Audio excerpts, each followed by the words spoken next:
Hello friends, welcome back to my channel. இன்றைக்கி வந்து ஒரு குக்கிங் vlog தான் பார்க்க போகிறோம். சுரைக்காயை வச்சு நம்ம எப்போவுமே வந்து கூட்டு பண்ணியிருக்கோம், பொரியல் பண்ணியிருக்கோம். டிஃப்ரெண்ட்டாக கிரேவி எப்படி பண்ணலான்னு சொல்லிட்டு இந்த வீடியோவில் பார்க்கலாம் வாங்க. நிறைய பேருக்கு தெரிஞ்சும் இருக்கலாம், தெரியாமலும் இருக்கலாம். தெரியாமல் இருக்கவங்களுக்கு கண்டிப்பாக இந்த வீடியோ யூஸ்ஃபுல்லாக இருக்கும். வாங்க எப்படி செய்கிறதுன்னு பார்க்கலாம். அதுக்கு இன்றைக்கி ஒரு வானலில் 4 டேபிள் ஸ்பூன் எண்ணெய் எடுத்திருக்கேன். எண்ணெய் ஊற்றினதும் எண்ணெய் சூடானதும் கடுகு, உளுத்தம்பருப்பு, கொஞ்சமாக சீரகம் எல்லாத்தையும் சேர்த்து நல்லா பொரிய விடுங்க. நிறைய பேருக்கு இந்த ரெசிபி தெரிஞ்சிருக்கலாம், தெரியாமலும் இருக்கலாம். இது வந்து ரைஸுக்கும் சப்பாத்திக்கும் ரொம்பவே சூப்பராக இருக்குங்க. டேஸ்ட் அல்டிமேட்டாக இருக்கும். கண்டிப்பாக செஞ்சு பாருங்கள். செஞ்சு பார்த்துட்டு கமெண்ட்டில் சொல்லுங்கள் எப்படி இருந்துச்சுன்னு சொல்லிவிட்டு. இப்போ எண்ணெயில் கடுகு, உளுத்தம்பருப்பு எல்லாம் பொரிஞ்சு வந்ததும் 10 பல் பூண்டு வந்து நச்சு எடுத்துக்கிறேன். நசிச்சு எடுத்து போடும்போது நல்ல ஃப்ளேவர் வந்து நல்ல சூப்பராக இருக்கும். சில பேருக்கு தோலோடு சேர்த்தா பிடிக்காது. தோலை நீக்கிட்டும் நல்லா நசுக்கி சேர்த்துக்கோங்க.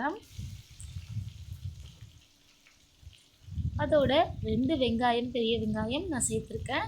கூடவே 2 மீடியம் சைஸ் தக்காளி சேர்த்துக்கோங்க. தக்காளி அதிகமாக சேர்த்தோன்னா இதுக்கு நல்லா இருக்காது, அதனால கொஞ்சமாக சேர்த்துக்கோங்க. வெங்காயம், தக்காளி எல்லாமே நல்லா வதங்கி வந்ததும் இந்த கிரேவி கண்டிப்பாக சூப்பராக இருக்குங்க, டேஸ்ட்டாக இருக்கும். நிறைய பேர் வந்து வெயிட் லாஸ் பண்ணுறதுக்கு சுரைக்காய் வந்து சாப்பிடுவாங்க. சுரைக்காய் ஜூஸாகவும் எடுத்துப்பாங்க. அவங்களும் இந்த மாதிரி வந்து ஒரு டிஃப்ரெண்ட்டாக ட்ரை பண்ணலாம். இதில் வந்து நம்ம ஹெல்த்தியாக செய்யும் போது குழந்தைங்களுக்கும் லஞ்ச் பாக்ஸ் ரெசிப்பியாக கொடுக்கலாம். 2 வெட்டி வச்சுருக்க மீடியம் சைஸ் தக்காளியும் சேர்த்துக்கோங்க. வெங்காயம் நல்லா வதங்கி வந்ததுக்கப்புறமா தக்காளியும் சேர்த்துக்கணும். அதுவும் நல்லா கொஞ்சம் வதங்கி வரணும். நம்ம இதில் வேர்க்கடலையை அரைச்சி சேர்க்குறதுனால இன்னும் கூட ஹெல்த்தியாகவும் இந்த ரெசிபி இருக்கும். அதனால குழந்தைகளுக்கும் தாராளமாக கொடுக்கலாம். வெங்காயம், தக்காளி நல்லா மசியும் போது கூடவே மஞ்சள் தூள் சேர்த்து வதக்கணும் அப்படின்னா சீக்கிரமாகவே வதங்கி வரும். அதனால் 1/4 டீஸ்பூன், ஒரு சின்ன ஸ்மால் ஸ்பூனில் கொஞ்சமாக மஞ்சள் தூள் சேர்த்துக்கோங்க. அப்போது வெங்காயம், தக்காளி நல்லா மசிஞ்சு வரும். அப்போ என்ன பண்ணணும் அப்படின்னா, நம்ம வெட்டி வச்சுருக்க சுரைக்காயை நல்லா கழுவி எடுத்து சேர்த்துக்கோங்க. அதையும் கூடவே ஒரு 2 வாட்டி வதக்கி எடுங்க. இந்த மாதிரி சின்ன சின்ன துண்டுகளாக நான் வெட்டி வச்சுருக்கேன். நல்லா கழுவி அதை அப்படியே சேர்த்துக்கோங்க. கூடவே தேவையான அளவு உப்பு சேர்த்துக்கோங்க. அப்போது காய்கறி எல்லாம் நல்லா மசிஞ்சு வரும், அதாவது நல்லா வதங்கி வெந்து வரும்.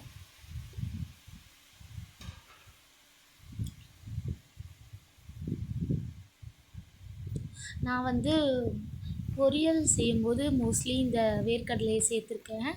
அவ்வளோவா கிரேவி பண்ணதில்லை. மோஸ்ட்லி வந்து பார்த்திங்கன்னா கூட்டு தான் செய்வேன். சரி, எப்போயாச்சும் தான் ரேராக இந்த மாதிரி கிரேவி செய்வேன். நானே இந்த ரெசிப்பியை மறந்துட்டேன். சரி செய்வோன்னு சொல்லிவிட்டு இன்றைக்கி செஞ்சுருந்தேன். கூடவே ஒரு பச்சை மிளகாய் துண்டையும் கீறி போட்டுக்கோங்க. காரம் அதிகமாக வேணுன்றவங்க 2 பச்சை மிளகாய் சேர்த்துக்கலாம். தேவையான அளவு உப்பு சேர்த்து நல்லா கலந்து விடுங்க. கலந்து விட்டதும் 2 டேபிள் ஸ்பூன் குழம்புத்தூள் சேர்த்துருக்கேன். குழம்புத்தூள் இல்லாதவங்க மல்லித்தூள் 2 ஸ்பூன், 1 ஸ்பூன் வெறுமிளகாய் தூள் சேர்த்துக்கோங்க. காரத்துக்கு ஏற்ற மாதிரி காரத்தையும் சேர்த்துக்கோங்க. சில பேர் என்ன செய்வாங்கன்னா லாஸ்ட்டில் வந்து தேங்காய் விழுது அரைச்சி சேர்த்துப்பாங்க. அது இன்னமும் நல்லா தான் இருக்கும், டேஸ்ட்டாக நல்லாயிருக்கும். கூட்டு செய்யும் போது இந்த மாதிரி தேங்காய் பேஸ்ட்டு சேர்க்கும் போது ஹோட்டல் ஸ்டைலில் டேஸ்ட்டாக இருக்கும். நான் வந்து இன்றைக்கி டிஃப்ரெண்ட்டாக வேர்க்கடலையை அரைச்சி சேர்க்க போகிறேன். 2 டேபிள் ஸ்பூன் மிளகாய்த்தூள், குழம்புத்தூள் சேர்த்துட்டோம். நல்லா கலந்து விடுங்க. 2 டம்ளர் தண்ணி சேர்த்துக்கோங்க. உங்களுக்கு கிரேவி ரொம்ப தண்ணியாக வேணும் அப்படின்னா இன்னும் கூட நீங்கள் சேர்த்துக்கலாம். இல்லை கொஞ்சம் ஓரளவுக்கு திக்காக வேணும் அப்படின்னா அதுக்கேற்ற மாதிரி சேர்த்துக்கோங்க. காய்கறி முழுகிற அளவுக்கு சேர்த்தோன்னா சீக்கிரம் அந்த காய் வெந்துடும். நல்ல திக்காகவும் நமக்கு வந்து கிரேவி செஞ்சுக்கலாம். சப்பாத்திக்கெல்லாம் தொட்டு சாப்பிடும்போது அவ்வளோ அருமையாக இருக்கும்.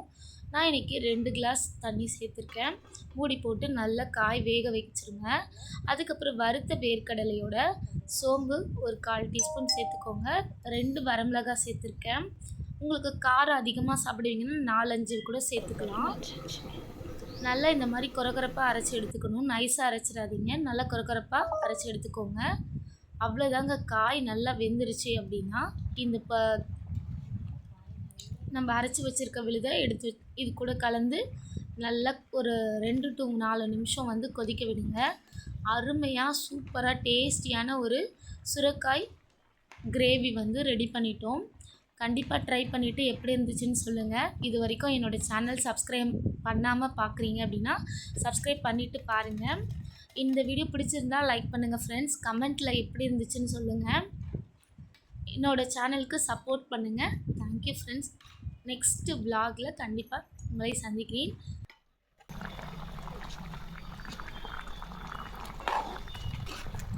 அவ்வளோதான். கிரேவி சூப்பராக ரெடி ஆயிடுச்சு. கொத்தமல்லி தழையை போட்டு நம்ம இறக்கிட வேண்டியதான்.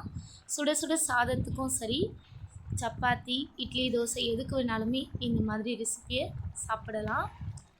டேஸ்ட் ரொம்ப அல்டிமேட்டாக இருக்கும். வேணும்னு ஆசைப்படுறவங்க கோகோனட் பேஸ்ட்டை இதோடு சேர்த்துக்கலாம். ட்ரை பண்ணிவிட்டு எப்படி இருக்குது சொல்லுங்கள். டாடா.